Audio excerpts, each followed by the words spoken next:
मैंने बताया कि 19 जुलाई 1966 में हम लोगों ने अजमेर छोड़ दिया और अपने गांव के लिए वापस चले गए, क्योंकि अजमेर में रहने का कुछ साधन नहीं था। और गांव के लिए हमने अपना सामान पैक किया, जो सामान साथ ले जा सकते थे साथ में लिए, बाकी का डिस्पोज किया और वहाँ से हम लोग टनकपुर पहुँचे ट्रेन से। टनकपुर से पिथौरागढ़ जाने में हम लोगों को 3 दिन लग गए। बरसात का मौसम था, इतना ख़राब मौसम था, जगह जगह सड़क टूटी हुई थी। उन दिनों टनकपुर से पिथौरागढ़ 150 किलोमीटर की जर्नी में 12 घंटे लग जाते थे। सुबह 6 बजे बस निकलेगी तो शाम को 6 बजे पिथौरागढ़ पहुँचती थी। लेकिन बैड लक था हमारा कि हम लोग वहाँ टनकपुर से चले तो करीब 25-30 किलोमीटर जाने के बाद मालूम पड़ा कि रोड फिर टूट गई है। वहाँ पे पूरी रात निकाली। उसके बाद हम फिर आगे बढ़े। दूसरे दिन जब रोड रिपेयरिंग हुई, आगे बढ़े तो आगे एक भवन जगह है, वहाँ पर पूरा रोड टूटा हुआ मिला। वहाँ फिर एक रात गुजारनी पड़ी। हम लोग 2 रात हमने बस में बैठ के गुजारी। तीसरी रात को हम लोग पिथौरागढ़ पहुँचे। पिथौरागढ़ पहुँचने के बाद हमने किसी तरह से अपना सामान जो भी था, लत्ते कपड़े बर्तन पेटी वेटी सब डोली गाँव पहुँचाया। अब ये मेरे लिए एक मुसीबत थी कि मैं अपनी पढ़ाई कहाँ करूँ। अब मेरे साथ क्या समस्या हो गई थी कि अजमेर में मैं जब मैंने बताया ना, मैं हायर सेकेंडरी का एग्ज़ाम नहीं दे पाया एज कम होने के कारण। तो वहाँ से मैंने ट्रांसफ़र सर्टिफिकेट ले लिया और पिथौरागढ़ के लिए चल दिए। अब वहाँ जब पहुँचे तो मैं सीधे अपने गांव गया। वहाँ से मेरी जो बुआ है, बड़ी बुआ, उर्विना गांव में रहती थी। तो उन्होंने कहा कि हमारे गांव से नज़दीक है पिथौरागढ़, तुम यहाँ हमारे साथ रहो, वहाँ से पढ़ाई करो। तो हमने ये भी फैसला कर लिया चलो मैं वहीं रहूँगा। तो मैं माँ जी और बहनों को गदौली गांव में छोड़ के उर्विना में मेरी बुआ के यहाँ रहने आ गया। वहाँ से मेरे घर से पिथौरागढ़ करीब 6-7 किलोमीटर होता था जमाने में, 6-7 किलोमीटर। और तब वो सड़क इतनी अच्छी नहीं थी, आने जाने के साधन नहीं थे, आज की तरह गाड़ियाँ टैक्सी जीप नहीं चलती थी। तो हम लोग पैदल ही उर्विना से पिथौरागढ़ आया जाया करते थे। तो मैंने वहाँ जाकर के सीधे इंटर कॉलेज में 11वीं में एडमिशन लेने के लिए फॉर्म भरा। वहाँ गया तो प्रिंसिपल साहब ने बुलाया, मैं मुझे बोला भाई ऐसा है, यहाँ पे उन दिनों अपना पिथौरागढ़ उत्तर प्रदेश राज्य में होता था, अभी तो उत्तराखंड अलग बन गया है।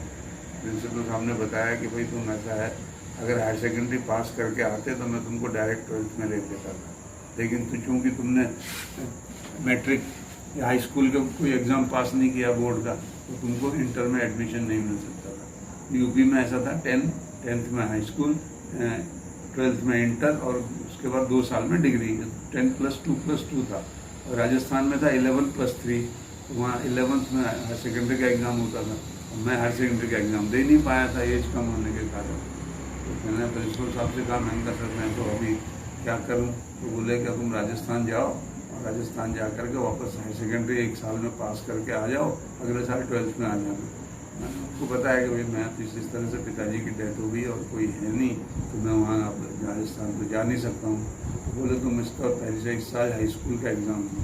तो मैंने वहाँ दूसरा एक प्रेम सिंह हाई स्कूल था, वहाँ से हाई स्कूल का फॉर्म भरा और हाई स्कूल का एग्ज़ाम दिया। मतलब मैं 11th तक अजमेर में पढ़ के गया और पिथौरागढ़ जाने में मुझे वापस 10th 1 साल रिपीट करना पड़ा। फिर मैंने 10th का एग्ज़ाम दिया। 10th में मुझे मतलब हाई स्कूल का जो सर्टिफिकेट था उसमें मुझे फर्स्ट डिवीज़न मिल गया, क्योंकि मैं सारी पढ़ाई तो अजमेर में की हुई थी। उसके बाद मैंने 1 साल 10th पास किया, फिर GIC में 11th में एडमिशन लिया। 11th 12th मैंने GIC से इंटर किया, इंटर साइंस किया। इंटर साइंस करते टाइम 3 साल में जो रुइना गांव में रहा, 3 साल रहा, तो 3 साल में वहाँ के सारे गांव वालों से मेरी ऐसी इतनी जान पहचान हो गई थी कि सब लोग मुझे उसी गांव का ही समझने लगे थे। छोटे बच्चे से लेके बड़े तक सब मुझे बहुत अच्छी तरह से मतलब मेरे साथ व्यवहार करते थे। गाँव के सारे लोग मुझे जानने लगे थे और वहीं गाँव में बहुत सारे अच्छे दोस्त भी बन गए थे। उसमें एक मेरा खास दोस्त था जगन्नाथ भट्ट, वो मेरी बुआ का ही भतीजा लगता था। उसके साथ मेरी बहुत अच्छी दोस्ती होती थी, हम दोनों साथ में घुमा करते थे, छुट्टियों में इधर उधर जाया करते थे। कभी कभी मैं अपने गांव जाता था, मैं हर मतलब 15 दिन में डोली अपने गांव जाया करता था, माँ जी की और बहनों की खबर करने के लिए। और उसके बाद एक दिन वहाँ बिताता, संडे छुट्टी के दिन वहाँ बिताता और फिर वापस आ जाता था। और उस टाइम पे हम मीना से हमारे गांव जाना भी करीब करीब 15 किलोमीटर होता था। तो वो मैं पैदल ही, गाड़ियाँ नहीं चलती थी, रोड सड़क भी नहीं थी, पैदल ही आना जाना होता था। इस तरह से मैंने 3 साल तो निकाले। भी इंटर साइंस करने के बाद में मुझे फर्स्ट डिवीज़न मिल गया। तो मेरे चाचा थे, उन्होंने कहा कि ऐसा है, अभी कहाँ नौकरी वोकरी कहाँ मिलने वाली है, ऐसा करो तो बीएससी कर लो 2 साल और किसी तरह से। तो मैंने बीएससी ज्वाइन कर ली। पिथौरागढ़ में तब डिग्री कॉलेज शुरू हो गया था। बीएससी ज्वाइन किया। तो बीएससी के 1 साल की पढ़ाई कर रहा था मैं। उसी बीच मैंने, मेरा जो दोस्त था अजमेर में राजकुमार सिंह, वो नेवी में भर्ती हो गया था। तो मेरी उसके साथ में चिट्ठी पत्री चलती रहती थी। मैं उसको चिट्ठी लिखता था, वो मुझे चिट्ठी लिखता था।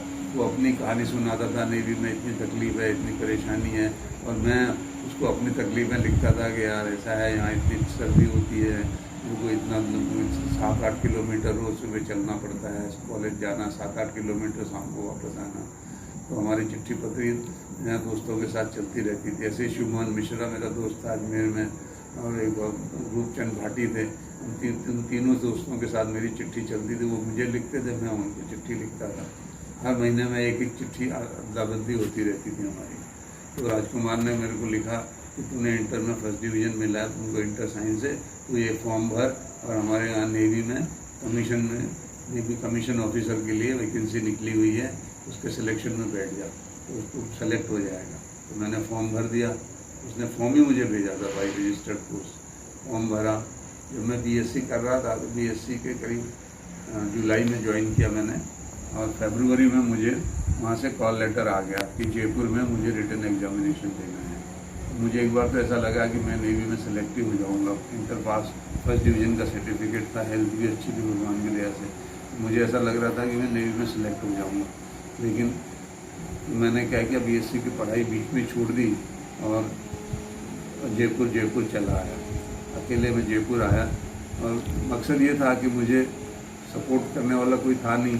चाचा जी अपनी खुद की फैमिली को नहीं ठीक से देख पाते थे, और कोई सपोर्ट नहीं कर पाता था। तो मुझे खुद ये था कि जितनी जल्दी कहीं नौकरी मिल जाए, कहीं जॉब मिल जाए, तो मैं अपने परिवार की देखभाल कर सकूँ। इसी बीच में ना, जब मैं इंटर कर रहा था, उसी टाइम मेरी इससे छोटी बहन द्रौपदी की शादी कर दी थी हमने। किसी तरह से थोड़े पैसे का जुगाड़ करके, थोड़ा इधर उधर से कर्जा वर्जा ले करके बहन द्रौपदी की शादी कर दी। अब रह गई 2 बहनें। नंदिनी तो छोटी थी, नीलू की भी उम्र हो रही थी शादी की, उसके लिए भी लड़के आने लगे थे, रिश्ते आने लगे थे। तो अब मुझे जितनी जल्दी थी कि जल्दी से जल्दी कहीं नौकरी मिल जाए तो मैं अपने परिवार को सपोर्ट करूँ, तो मैं जयपुर चला आया। जयपुर में मैंने रिटन एग्जामिनेशन दिया, और उसके बाद 2 महीने के बाद रिजल्ट आने वाला था। तो मैं वहाँ से सीधा अजमेर आया, और मेरे दोस्त शिवमोहन मिश्रा के घर पे ठहरा। वहीं पर उन दिनों राजकुमार सिंह भी छुट्टी आया हुआ था नेवी से, उसके साथ भी मुलाकात हो गई। तो अजमेर में हम तीनों दोस्त फिर से मिल गए, चारों दोस्त। तो उनके साथ अच्छा 2 महीने का समय गुजारा। फिर मैं जब रिजल्ट आया, तो रिजल्ट रिटन में मैं पास हो गया था। फिर इंटरव्यू के लिए गया, तो मेरे इंटरव्यू हुआ, इंटरव्यू में मैं पास हो गया। फिर मुझे भेजा गया मेडिकल के लिए। और देखिए भगवान की ऐसी ये हुई कि जब मैं मेडिकल के लिए गया, तो पता नहीं मेरे भाग्य में क्या लिखा था। मेडिकल में मेरी आई साइट 6/18 निकली, जबकि होनी चाहिए थी 6/6। तो जो चार्ट पढ़ाते हैं, उसका सबसे नीचे जो सबसे छोटी अक्षर होते हैं, 2 लाइन मेरे से पढ़ी नहीं जा रही थी। तो मैं, डॉक्टर ने मुझे उसने अनफिट कर दिया। जैसे ही उसने मुझे अनफिट किया और मैं वापस अजमेर गया, तो मुझे इतना दुख हुआ कि मेरी पढ़ाई भी बीएससी की छूट गई, और ये जॉब भी नहीं मिला, इसमें सेलेक्ट भी नहीं हुआ। तो फिर मेरे तो राजकुमार सिंह अजमेर में छुट्टी में ही आया हुआ था। उनके कोई रिलेटिव थे, और उन दिनों वहीं पे अजमेर में पोस्टेड थे रिक्रूटिंग ऑफिस में। तो वो मुझे नेवी में भर्ती करने के लिए, एज ए सोल्जर भर्ती करने के लिए लेके गया।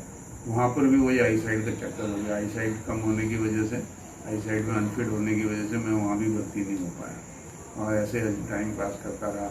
बहुत सिविल नौकरी ढूंढता रहा। 3-4 महीने मैंने अजमेर में गुजारे। जब देखा कोई नौकरी नहीं मिलने वाली है, तो फिर मैं वापस मजबूर होकर अपने गांव चला गया। और इस तरह से 4 साल का समय जो है, अजमेर छोड़ने के बाद 4 साल मेरे रुइना में निकले। वापस रुइना पहुंचा, और वहाँ मैं करीब 1 साल 6 महीने और रहा। फिर उसके बाद मैंने रुइना गाँव को 1970 में फाइनली मैं अजमेर मीना गाँव छोड़ के नौकरी की तलाश में फिर निकल गया। मीना गाँव पहुँचने के बाद अब मुझे पढ़ाई तो आगे हो नहीं पा रही थी, अब ढूंढनी थी नौकरी, कहीं जॉब मिल जाए, कोई नौकरी मिल जाए। मैं इस चक्कर में बहुत घूम रहा था। तो इसी बीच में क्या हुआ कि हमारे गांव के ही एक हमारे चाचा लगते हैं, वो ब्रिगेडियर हो गए थे आर्मी में, तो पिथौरागढ़ छुट्टी आए हुए थे अपने घर में। तो मैं उनसे मिलने गया, तो मैंने उनको अपनी कहानी बताई कि चाचा जी मैं नेवी में सिलेक्शन ऑफिसर की सिलेक्शन के लिए गया था, वहाँ पे मैं आई साइट में अनफिट हो गया हूँ, और फिर मैं नेवी में भर्ती होने के लिए भी गया एज ए सोल्जर, उसमें भी मैं अनफिट हो गया हूँ। तो मेरे लिए कोई नौकरी का कुछ हेल्प करिए। तो उन्होंने मुझे एक चिट्ठी लिखी थी कि मैंने से कहा तुम नागपुर जाओ, नागपुर में EME electrical and mechanical engineering wing होती है आर्मी की, उसमें जो उसका ट्रेनिंग सेंटर है, वहाँ के जो कमांडिंग ऑफिसर है वो मेरे दोस्त हैं, आप उनके पास जाओ और उनके पास जाकर के मेरी चिट्ठी दिखाना, वो तुमको EME में एज ए सोल्जर भर्ती कर लेंगे। और एक बार सोल्जर में भर्ती हो जाओगे तो उसके बाद जब भी सिलेक्शन आएगा ऑफिसर का सिलेक्शन, तो उसमें तुम बैठ सकते हो, तो तुम लेटर ले लो मेरे से। तो उनकी उनकी लिखी हुई चिट्ठी ली मैंने, और मैंने ट्रेन पकड़ी, टनकपुर बस पकड़ी, टनकपुर आया, और टनकपुर से मैं सीधे पहुंच गया नागपुर पहुंचा। और नागपुर में जाकर के वहाँ पे EME सेंटर में हमारे गांव का एक श्यामदत्त शर्मा, हमारा चचेरा भाई लगता है, वो उस वक्त वहाँ पर नायक क्लर्क में था, उसके पास में पहुँचा और उसको जो मैंने चिट्ठी दिखाई, तो उसने कहा ठीक है भैया तुम आ गए हो, चलो तुम्हारे पहले रहने की व्यवस्था करते हैं। तो उसने मुझे अपने ही बैरक में, क्योंकि उन दिनों में वो लोग सब बैचलर रहते थे, सब सिपाही लोग, तो ये वहाँ पर 2 तरह की बैरक्स थी। एक तो थी ट्रेनिंग बैरक, जो रिक्रूट्स होते हैं, ट्रेनी उनकी बैरक थी, और एक थी स्टाफ की बैरक जो इंस्ट्रक्टर्स होते हैं। तो इंस्ट्रक्टर्स वाली बैरक में मेरे को उन्हें एक चारपाई, 2 कंबल, एक मच्छरदानी, एक प्लेट, एक मग्गा और ये एक दरी सब इशू करा दिया। और मेरे को एक उसी बैरक में एक बेड, एक चारपाई मुझे मिल गई सोने के लिए। मैं इसमें खाता था, वहाँ उसमें सोता था, और जब भी भर्ती होती थी वहाँ पे, उन्हें जा करके खड़ा हो जाता था, और लड़कों के साथ बहुत से लड़के वहाँ भर्ती होने आए हुए थे। वहाँ पर भी सब कुछ हो गया, मेजरमेंट हो गया, दौड़ भाग में फिट हो गया। लेकिन जब वही डॉक्टर का चक्कर आया आई साइट का, तो वही डॉक्टर ने मुझे फिर वापस रिजेक्ट कर दिया। बहुत जोर लगाया गया, वो हमारे शमदा ने भी बहुत बोला उनको, भाई ये ब्रिगेडियर परमानंद शर्मा जी के नाम से उनका भतीजा है, उन्होंने भेजा है, इसको कैसे भी भर्ती करना है। तो डॉक्टर बोला भाई मैं नहीं कर सकता, इसकी आई साइट बहुत वीक है, 6/12 भी होती मैं कर देता, 6/18 है, मैं नहीं कर सकता। मैं 4 महीने वहाँ मेस में रहा, आर्मी के मेस में रहा, बैरक में उन लोगों के साथ में रहा, और 4 महीने तक जब भर्ती नहीं हो पाया, तो मैंने सोचा कि अब मैं यहाँ तो भर्ती होना मुश्किल है। तो मैंने फिर मुंबई में, हमारे वही ब्रिगेडियर चाचा जी जो थे, उनके छोटे भाई मनोहर शर्मा जी यहाँ मुंबई में रहते थे, वो employ state insurance corporation ESIC में मैनेजर थे। उनको मैंने चिट्ठी लिखी कि चाचा जी ऐसे मैं भर्ती होने आया था, भर्ती तो नहीं हो पा रहा हूँ आर्मी में, तो मैं मुंबई आना चाहता हूँ नौकरी के लिए। तो उन्होंने मुझे तुरंत बुला लिया, बोले आ जाओ, देखो मुंबई आके कोशिश करेंगे। मैंने नागपुर से ट्रेन पकड़ी और सीधे मुंबई आ गया। मुंबई आया, उनके घर पर ही रहा, चाचा जी के घर पर। वो उन दिनों कोलाबा में रहते थे, उनके घर पर रहा। उनके घर पर रहते करीब 1 महीना तो मैं उनके घर पर रहा। फिर उसके बाद मैं भांडुप में, हमारे दूसरे एक चाचा जी थे हमारे गांव के, हरिदत्त, उनके यहाँ रहने चला गया। उनका छोटा घर था, उनके साथ रहने चला गया। 4 महीने ऐसे ही मैं इधर उधर दौड़ता रहा। उनने मुझे कई जगह भेजा नौकरी के लिए, और जगह बैंक में भेजा, जहाँ जहाँ उनकी जान पहचान थी वहाँ भेजते रहे। लेकिन उन दिनों ऐसा था कि नौकरी मिलना इतना मुश्किल था कि कहीं पे भी नौकरी नहीं हो पाती थी। एक वो शिवसेना ने लगाया हुआ था कि 80% महाराष्ट्रियन को जॉब मिलेगा, 20% आउटसाइडर को। तो जहाँ भी जाता मैं, बस यही सवाल होता है, भाई आउटसाइडर वाली वैकेंसी नहीं है, 80% वाली वैकेंसी है, उसमें महाराष्ट्रियन आदमी चाहिए। तो जॉब नहीं मिल पाया। लास्ट में एक दिन ऐसे इत्तेफाक हुआ कि हमारे वो मनोहर चाचा जी के पड़ोस में दूसरे ऑफिसर रहते थे, उनसे बात हो रही थी। वो बैठे थे, उनने पूछा कि भाई ये लड़का आपके आया हुआ है, ये कौन है? तो मनोहर चाचा जी ने बताया कि ये मेरे एक चचेरे भाई थे, उनका बेटा है, ऐसे ऐसे वो रेलवे में सर्विस करते थे और उनकी वो डेथ हो गई थी। तो ये जो है नौकरी के लिए आया हुआ है। इसने इंटर साइंस फर्स्ट डिवीज़न पास है और अच्छा लड़का है। देखो यार कहीं हेल्प करो, कुछ जॉब मिल सकता है तो उन्होंने कहा यार ऐसा है, अगर इसके पिताजी की सर्विस में रहते हुए डेथ हुई थी तो इसको रेलवे में जॉब मिलना चाहिए। चलो मैं कल हमारे रेलवे के ऑफिसर से बात करूँगा। तो दूसरे दिन मुझे रेलवे के वेलफेयर ऑफिसर के पास लेके गए तो उसने कहा कि हाँ बिल्कुल आप तो एप्लीकेशन बनाओ। उन्होंने बोला कि यहाँ तक कि मेरी एप्लीकेशन खुद ही बना के दी, टाइप करवाई और मुझे तुरंत वहाँ पे, क्योंकि पिताजी आरपीएफ में थे, रेलवे प्रोटेक्शन फोर्स में, तो आरपीएफ का जो हेड था चीफ सिक्योरिटी ऑफिसर, उसके ऑफिस में लेके गए, एप्लीकेशन लगवाया, फाइल बनवाई और मेरा कंपेशेट ग्राउंड में, उसको बोलते हैं कंपेशेट ग्राउंड पे अपॉइंटमेंट शुरू कर दिया। तो फाइल होते होते अब प्रॉब्लम ये आई कि पिताजी की डेथ हो गई थी 1965 में, मैं आया 1971 में। 71 में जब मैं 6 साल का गैप हो गया था, तो 6 साल का गैप हो गया तो हमारे जो जनरल मैनेजर थे उनको 5 साल तक की पावर थी कि 5 साल के तक के केसेस वो है रिक्रूट का अपॉइंट कर सकते थे। तो मेरी फाइल फिर रेलवे बोर्ड भेजी गई। रेलवे बोर्ड से 1 महीने में जवाब आ गया कि भाई अप्रूवल आ गया। अप्रूवल आते ही मेरे को आरपीएफ में जॉब के लिए अप्रूवल मिल गया। तो मैं आरपीएफ ऑफिस में गया तो उन्होंने कहा भाई तुम्हारा अप्रूवल आ गया है, ऐसे करो कि तुम ये फॉर्म भरो और ये मेडिकल के लिए तुमको भेजा जाता है। मेडिकल के लिए भेजा। उस टाइम पर आरपीएफ में सब इंस्पेक्टर की वैकेंसी हो रही थी और क्लर्क की भी वैकेंसी थी। तो हमारे जो चीफ सिक्योरिटी ऑफिसर थे बहुत अच्छे आदमी थे। उन्होंने कहा कि भाई ये लड़का तो अच्छा लंबा चौड़ा है, एक काम करो इसको सब इंस्पेक्टर में भर्ती कर लो। तो सब इंस्पेक्टर में भर्ती करने का जब बात चली तो मैंने उनसे कहा, मैंने कहा सर मैं इस तरह आर्मी में गया था, नेवी में भी भर्ती होने गया था, मेरी आई साइट वीक है, इसलिए मैं अभी चश्मा, तब मैंने चश्मा बनवा लिया था, तो चश्मा मुझे लगाना पड़ता है दूर की चीज़ देखने के लिए। तो कहने लगे नहीं भाई आरपीएफ में सब इंस्पेक्टर के लिए तो चश्मा नहीं चलेगा, वही विदाउट ग्लासेस 6x6 होनी चाहिए आई साइट। तो मुझे क्लरिकल जॉब में रख दिया। तो 1 जून 1971 को मैंने रेलवे में अपना क्लरिकल जॉब पहला स्टार्ट किया। और मेरे को जिस दिन जॉब मिला उस दिन इतनी तसल्ली मिली कि मैं कम से कम 1.5 साल 2 साल नौकरी के चक्कर में इधर पूरे यहाँ से वहाँ भटक रहा था। और जिस दिन जॉब मिला तो मुझे बहुत ही तसल्ली मिली और मुझे ऐसा लगा कि जैसे मतलब भगवान ने मेरी प्रार्थना सुन ली है। 1 जून 1971 भाई रेलवे में नौकरी तो मिल गई।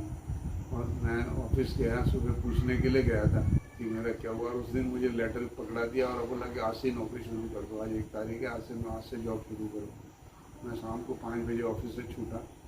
अब समस्या ये थी कि बारिश शुरू होने वाली थी और मैं रह रहा था भांडुप में हमारे हरी चाचा के घर पे।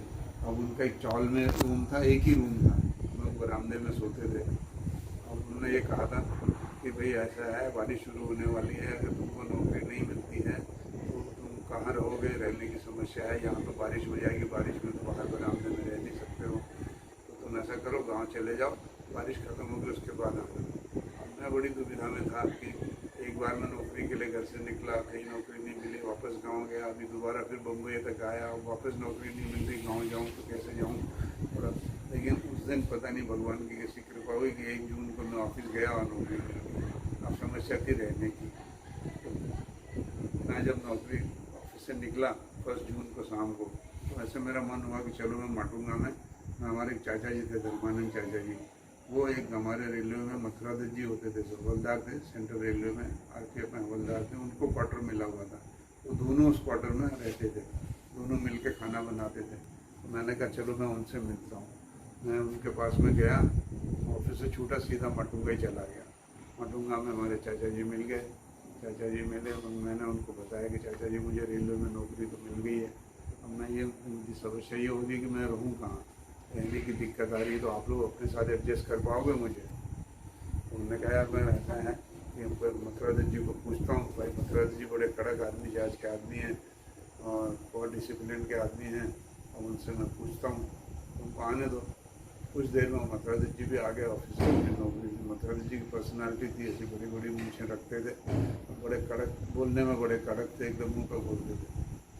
तो चाचा जी ने कहा देखो ऐसा है, मेजर जी उनको बोलते थे हमको, मेजर जी ये मेरा भतीजा है और ऐसे रेलवे में इसको क्लरिकल का जॉब तो मिल गया है, लेकिन इसके रहने की समस्या है, तो इसको हम अपने साथ एडजस्ट कर लें। तो तो मेजर जी ने मेरे से पूछा, हाँ भाई बाबू जी ये बताओ, हमारे साथ तो आप रहोगे, आपको खाना बनाना आता है, कुछ काम करना आता है घर का? मैंने कहा नहीं आता तो नहीं है, मैं सीख लूँगा। बोले क्या सीख लोगे? आजकल के हमारे यहाँ तो भाई हमको तो ये लादी पूछनी पड़ती है, झाड़ू लगाना पड़ता है, बर्तन भी हम अपने आप धोते हैं, राशन पानी भी लाते हैं, खुद ही सब्जी काटते हैं, खुद ही बनाते हैं, खुद बर्तन धोते हैं, अपने घर को साफ करते हैं। यहाँ कोई हमारे पास करने वाला थोड़ी है। हम 2 जने हैं, एक और बंदा उनके साथ रहता, 3 लोग रहते थे साथ में। एक राम सिंह नाम का लड़का और रहता था। हम तीनों रहते हैं, आप भी रहो, लेकिन आपको सब काम करना आता है तो रहो, नहीं तो आपको कौन पका के खिलाएगा? हमारे चाचा जी धर्मानंद बोले कि अरे ये लड़का सीधा है, सीख जाएगा, मैं इसको सिखा दूँगा। अरे बोले ऐसे कोई सिखाने से सीखते हैं कि? आजकल के कॉलेज के लड़के कहाँ सीख पाते हैं ये सब काम, इनको तो पका पकाया चाहिए। तो बड़ी मुश्किल से मेजर धर्मानंद चाचा जी ने मेजर जी को मनाया। मेजर जी बोले ठीक है, देख लो अपने साथ, आप इनकी सेवा कर सकते हो तो रख लो। और मैं उस दिन से उनके साथ रहने लग गया। मैं भांडुप जाके अपने लत्ते कपड़े जो भी थे सामान ले आया, वहाँ रहने लगा। तो उनके साथ रहते हुए मैंने सबसे पहले तो चाय बनाना सीखा, फिर उसके बाद में सब्जी काटना सीखा, फिर सब्जी बनाना सीखा। धीरे धीरे जो है मैं 2-4 महीने में मैं खाना बनाना, दाल चावल रोटी सब्जी सब बनाना सीख गया।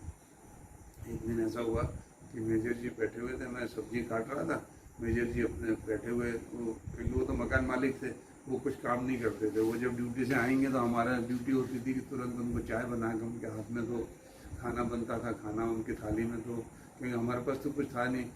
स्टोव से लेकर के बर्तन सब जो भी थे उनके ही थे, घर उनका था। हमारे पास अपने लिए एक दरी थी, एक गद्दा था, एक तकिया था, एक 2 चद्दर थे, वो हमारा बिस्तर था। और बर्तन हमारे पास कुछ थे नहीं, बर्तन सब उनके थे। तो मैं सब्जी काट रहा था मैं। मेजर जी बोले बाबू जी एक काम करो, सब्जी मैं काट देता हूँ यार, अपने हाथ से ना आप सब्जी छोंक देना, आपके हाथ की बनाई सब्जी बड़ी टेस्टी होती है। तो धीरे धीरे मेरा ऐसा हो गया कि मेरा हाथ का बनाया हुआ खाना सबको पसंद आने लग गया। और मैंने A to Z मतलब दाल चावल रोटी सब्जी सब बनाना, वेज नॉन वेज सब बनाना सीख लिया। अंडे का ऑमलेट बनाना, मटन बनाना सब सीख लिया। खाना बनाने में मैं उसी में परफेक्ट हो गया। तो मैं उनके साथ में है जून 71 से लेकर के मेरे ख्याल से मैं करीब 2 साल उनके साथ रहा। 73 में हमारे धर्मानंद चाचा जी ने एक अलग मकान किराए पे ले लिया और बोलने लगे कि चलो ये तुम हमारे साथ ही रहोगे। तो मैं उनके साथ रहने चला गया। 73 में मेरे को सर्विस में करीब 2 साल हो गए थे। तो 2 साल में फिर छुट्टी मिली मुझे। उन दिनों क्या होता था, 1 साल सर्विस करेंगे तो 1 महीने की छुट्टी मिलती थी। अब मेरी करीब 1.5 महीने की छुट्टी बन गई थी 73 तक। तो मैंने 1.5 महीने की छुट्टी ली और मैं गांव चला गया। मैं चला पिथौरागढ़ गया। पिथौरागढ़ जा कर के मैं बहुत सब लोगों से मिला। तो जब नौकरी लग गया था तो सबके लिए कपड़े लत्ते कुछ ना कुछ लेके गया था। सब बड़े खुश हुए, गाँव में गया। इसी बीच में क्या हुआ कि मेरी छोटी वाली दूसरी बहन जो थी नीलू, उसकी भी शादी हो गई थी। उसकी शादी में मैं जा ही नहीं पाया था, मैं नौकरी में था। तो मैंने यहीं से पैसे वैसे भेज दिए थे, मैं खुद नहीं जा पाया था। तो वहाँ उन्होंने शादी कर ली। अब घर में माँ जी और नंदिनी 2 ही रह गए। जब मैं छुट्टी गया तो माँ जी बोलने लगी कि देखो अभी ये नंदिनी छोटी है, मैं भी मम्मी बीमार रहती हूँ, ऐसा करो तुम भी शादी कर लो, बहू आ जाएगी तो हमको कुछ मदद हो जाएगी। तो लड़की ढूंढने के चक्कर में इधर उधर घूमने लगे। मेरा मूड उस वक्त शादी करने का नहीं था, लेकिन इत्तेफाक हुआ एक दिन मैं पुनेडी जा बैठा। हमारे गांव के एक लड़का था, वो उसकी बड़ी बहन पुनेडी में थी। वो जा रहा था अपनी बड़ी बहन को मिलने। तो उसने मेरे को पूछा दादा चलोगे, मैं पुनेडी जा रहा हूँ। मैंने कहा चलो यार मैं भी जाता हूँ पुनेडी में। मेरे को ना यहाँ जगदीश कापड़ी एक के रहते थे गाँव माहिम में, उनकी मम्मी ने मेरे को बताया था कि बोला तो आप पुनेडी जाना, पुनेडी में मेरे भाई लोगों के यहाँ 2-3 लड़कियाँ हैं, कोई BA पास है, कोई इंटर पास है, आप उनके पास मिल के आना और जो लड़की आपको पसंद आए उससे हम सेलेक्ट करके आना, आप शादी कर देंगे। तो मैं इसी इरादे से पुनेडी चला गया उसके साथ। मैंने कहा चलो इसी बहाने लड़कियों को भी देख तो आता हूँ, अगली तो अगर कोई लड़की पसंद आई तो अगले साल अगली छुट्टी में शादी करूँगा। तो मैं गया, तो वो लड़की को देखने के पहले उनके घर तो नहीं जा पाया। पहले वो जो हमारा रमेश था उसकी दीदी के घर पे गया। तो दीदी के घर पे बैठे तो उन्होंने खाना बना लिया। बोला खाना वाना खा के बाद में लड़की देखने जाना। हम लोग बैठे थे वहाँ खिड़की में, उनके घर की खिड़की में बैठे थे, वो खाना वाना खा के, तो मैं 2 डब्बे मिठाई लेके गया था। एक डब्बा तो मैं दीदी के लिए लेके गया था, और एक डब्बा जो है मैं ले गया था भाई लड़की देख के उनके घर पे जाऊँगा मिलने के लिए, तो चलो एक डब्बा उनको भी मिठाई के ले जाऊँगा, दे दूँगा। तो वहाँ बैठा था, तो इतने में दीदी ने बोला कि देखो ऐसा है, हमारी भी एक भतीजी है और शादी के लायक हो गई है, और हमारे जेठ जी जो हैं वो मिलिट्री में सूबेदार थे, अभी पेंशन आए हैं, और वो देखो लड़की नीचे खेल रही। हम लोग फर्स्ट फ्लोर पहले माले पे बैठे थे खिड़की में, और नीचे आंगन था, वहाँ पे वो लड़की खेल रही थी। तो बोला यही लड़की है, तो वो थी सरोज, उसको देखा मैंने, उसको देखा तो थोड़ी देर बोली कि ये भी लड़की शादी के लायक है। तो मैंने पता नहीं मेरे मन में क्या आया, मैंने उसको देखा लड़की को, तो पहली नज़र में ही पसंद आ गई। पसंद क्या आ गई, दिल में ऐसा लगा कि नहीं यार ये लड़की ठीक है। तो मैं जो उनके घर जाने के लिए मिठाई का डब्बा लेके गया था, मैंने दीदी को बोला ये डब्बा है ना, आप अपने जेठ जी के घर भिजवा दो,